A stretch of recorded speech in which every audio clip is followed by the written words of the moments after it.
নিরবিচ্ছিন্ন সেচ সুবিধা নিশ্চিত করতে দ্রুত সময়ের মধ্যে ইঞ্জিন চালিত সব সেচ পাম্পকে সৌর বিদ্যুতের আওতায় আনা হবে বলে জানিয়েছেন মৎস্য ও প্রাণী সম্পদ মন্ত্রী মোহাম্মদ আমিনুর রশিদ।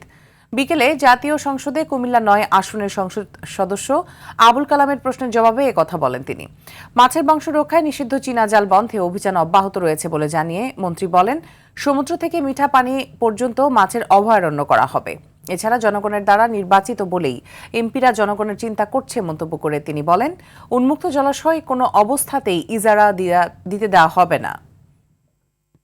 যাদের শুধু পেশা জেলে তাদেরকে আমরা অন্য সময়ে যখন মাছ ধরার সুযোগ থাকবে না ওই সময়গুলি খাদ্য সহায়তা থেকে শুরু করে নিজে স্বয়ংসম্পূর্ণ হওয়ার জন্য আরো কিছু প্রজেক্টও আমরা হাতে নিয়েছি।